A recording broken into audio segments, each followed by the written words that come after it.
Assalamualaikum warahmatullahi wabarakatuh.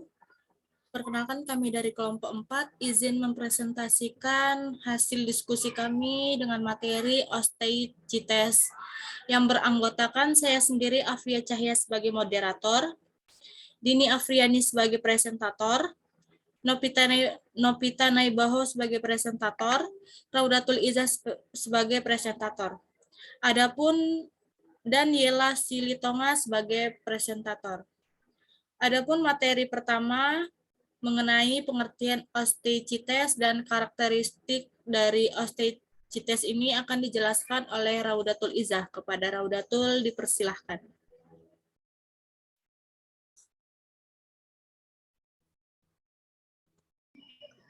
Baik, di sini akan saya jelaskan seputar osteichites. Osteichites itu disebut juga ikan bertulang sejati. Adalah kelas dari anggota hewan bertulang belakang yang merupakan subfilum dari Pisces. Osteichites ini berasal dari bahasa Yunani yaitu osteon, yang berarti tulang. Dan ichites yaitu berarti ikan. Ikan jenis ini hidup di laut, rawa-rawa, dan air tawar.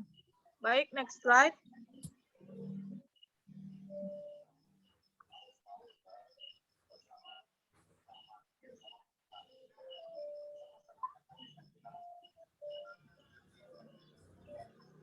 Baik, di sini akan saya jelaskan juga karakteristik dari osteichites. Osteichites ini ikan bertulang keras, merupakan kelompok ikan yang memiliki kerangka yang tersusun dari tulang keras karena mengandung matrik kalsium. Nah, yang pertama itu karakteristik dari osteichites ada ruang insang ditutupi dengan 3 tulang dermal yang besar disebut dengan operculum. Memiliki gelembung renang sebagai alat hidrostatik. Yang kedua itu ada osteichites dengan ciri-ciri rangkanya tersusun atas tulang sejati yang sudah mempunyai gigi, tubuhnya terdiri atas tulang kepala, badan, dan ekor. Pada kepala terdapat fovea nasalis yang tidak berhubungan dengan rongga hidung, sehingga tidak dapat digunakan untuk bernapas. Baik, saya kembalikan kepada moderator. Terima kasih kepada Raudatul. Selanjutnya mengenai klasifikasi osteichites ini akan dijelaskan oleh Yela. Kepada Yela kami persilahkan. Baik, terima kasih kepada moderator. Baik, saya akan menjelaskan yaitu klasifikasi osteichites. Ordo Elamos brachy atau disebut dengan ikan bertulang rawan, ciri-cirinya yang pertama, rangka tersusun dari tulang rawan, yang kedua, sirip ekornya asimetrik, dan yang ketiga, tidak mempunyai operculum. Contohnya seperti skulur atau ikan hiu, dan desiati atau disebut dengan ikan pari, dan yang kedua yaitu adalah ordo telestoid atau disebut dengan ikan bertulang sejati. Ciri-cirinya yang pertama, beberapa jenis memiliki gelembung renang. Yang kedua, pada ikan jenis tertentu di bagian kepalanya terdapat rangga yang berhubungan dengan insang yang disebut dengan labirin. Contohnya yaitu adalah Yaprinus atau disebut dengan ikan mas dan Gambusia atau disebut dengan ikan jelpun. Yang ketiga yaitu adalah ordo dipnoid atau disebut dengan ikan berparu-paru. Ciri-cirinya yang pertama, sebagian besar bertulang rawan. Yang kedua, selain insang juga mempunyai gelembung udara yang melekat di usus. Dan yang ketiga, hidup di rawan-rawan, contohnya seperti ikan paus. Yang keempat yaitu adalah ordo ganoid atau disebut dengan ikan bersisi mengkilap. Ciri-cirinya yang pertama, rangkanya terdiri dari 2 jenis tulang, sebagian bertulang rawan dan sebagian bertulang sejati. Dan tubuhnya disusun oleh sisi ganoid, atau contohnya ikan buaya, ikan strur, dan ikan senuk rumbaya-rumbaya. Sekian penjelasan dari saya, terima kasih. Saya kembalikan kepada moderator. Terima kasih kepada Yela. Selanjutnya pembahasan mengenai morfologi dan fisiologi dari osteichites ini akan dijelaskan oleh Nopita. Kepada Nopita kami persilahkan.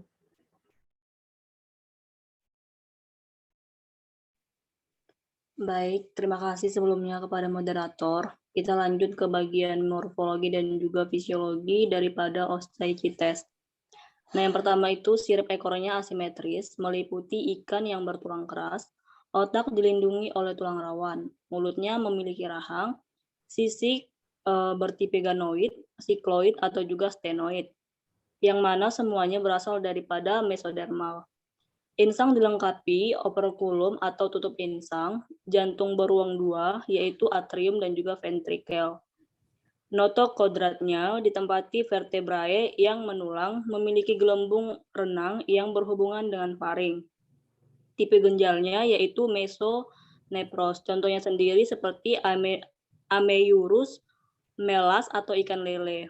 Secara umum, golongan ikan yang masih ada atau masih hidup hingga sekarang ini dapat dibagi atas 3 golongan besar atau kelas, yaitu yang pertama kelas Cephalaspidompori atau lamprey dan juga Haspihes, dan yang kedua itu ada kelas Chondrichthyes atau sharks, rice dan juga scates dan chimares, dan juga kelas Osteichthyes seperti Bonifices.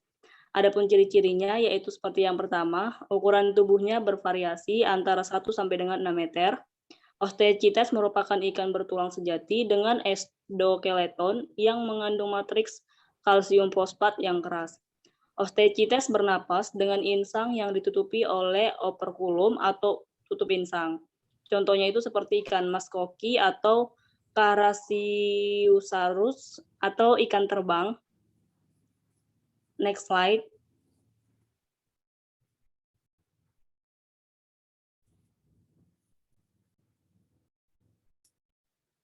Baiklah, untuk slide selanjutnya saya kembalikan kepada moderator. Baik, terima kasih kepada Novita. Selanjutnya mengenai peranan dari osteichthyes ini akan dijelaskan oleh Dini Afriani. Kepada Dini, kami persilahkan. Baik, terima kasih moderator. Baiklah, di sini saya akan menjelaskan mengenai peranan osteichthyes. Jadi, peranan osteichthyes itu antara lain yang pertama sebagai hewan peliharaan.